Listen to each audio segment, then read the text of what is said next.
1, 2, 3, until the moon sets again.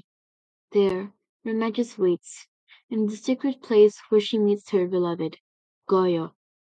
Under the acacia tree again, the place where they first met. Countless days and nights she waits to see the young soldier who promised to return to her side again. Hindi pa rin nagmamaliw ang paniniwala kong muling lalandasin ng iyong mga yapak ang landas pabalik sa akin, Goyo.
Maganda ang lugar na to.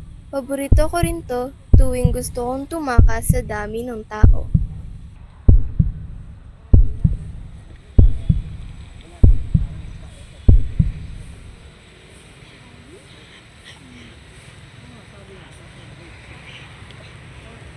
One, two, three, go! Bago ko makaligtaan, maaari ko bang malaman ang iyong ngalan, Binibini? Remedios, iyan ang aking ngalan. Marapat na siguro tayong umalis. Baka hanapin ka na rin ng iyong mga kasama. Kung ako lang masusunod, hindi pa kita iiwanan. Magnanakaw! Dali lang! Huwag isang bata wala ka mga pinagdidiskusahan nyo. Kita sa kanyang mga mata ang takot at kaba. Hindi mo maaaring sabihin na hindi siya ang nagnakaw ng mga alahas batay lang sa walang kwenta mong opinyon. Dakpin ang bata.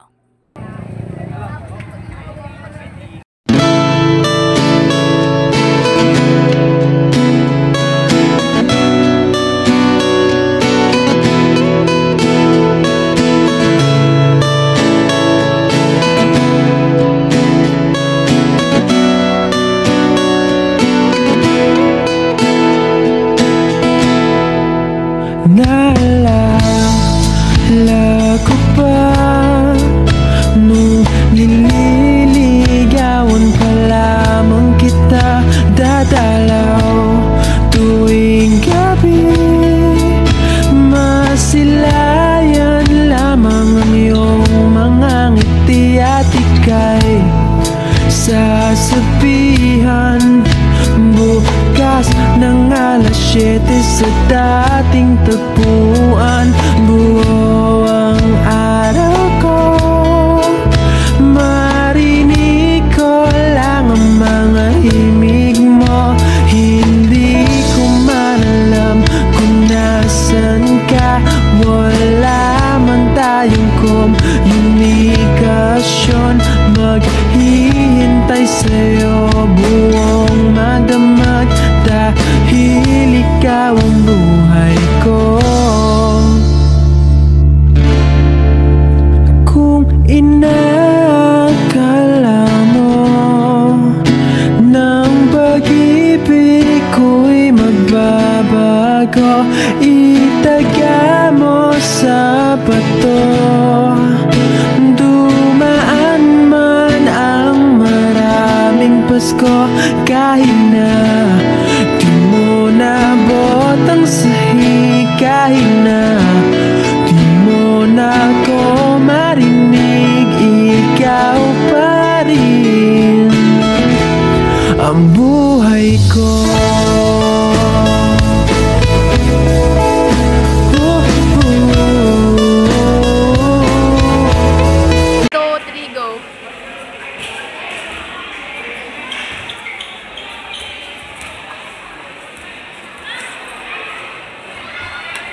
Kaya ko to.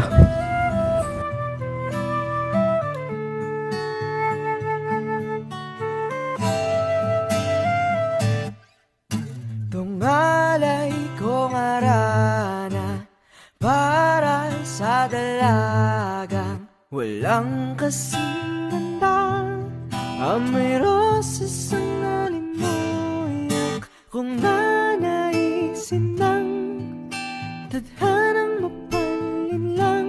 Di hahayaan mawala pa tong liham na umaasang mata mong makabasa. Handang gawin lahat, maging pamilya'y ilikahon na yan ang makadama ng wagas na pagkamahal. Hiling ka lang naman na tayo na sanang dalawa, siyang huli at ang umpisa. Papatunayan ang unang pag-ibig ay di mawawalan.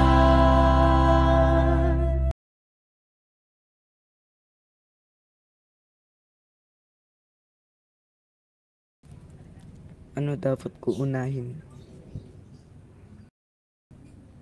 Ang bayan na matagal na naghihirap na kailangan ako?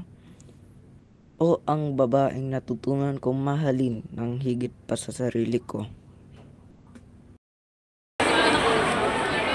Pagbalik ko, pakakasalan kita. Aasa akong babalik kang muli, Koyo. 1, 2, 3. Until the moon sets again. There, Remedios waits, in the secret place where she meets her beloved, Goyo. Under the acacia tree again, the place where they first met. Countless days and nights, she waits to see the young soldier who promised to return to her side again. As written in the history, General Gregorio del Pilar led his troops at Tirad Pass to give President Aguinaldo time to escape from the Americans. Even though he knew it might cost his life, he didn't back down and surrender.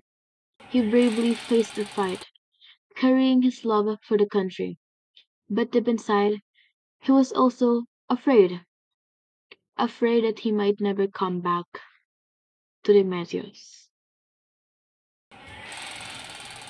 In the last moments of his life, while soldiers were running and his fellow Katifuneros were falling one by one, he wiped the sweat and blood off his face using Remedios' handkerchief. Then, in the short moment of silence before the final gunshot hit him, he remembered his promise. As the bullet hit his head, the only thing on his mind was his memories with Remedios. Still her, the girl he promised to marry, the girl he thought of in the last seconds of his life.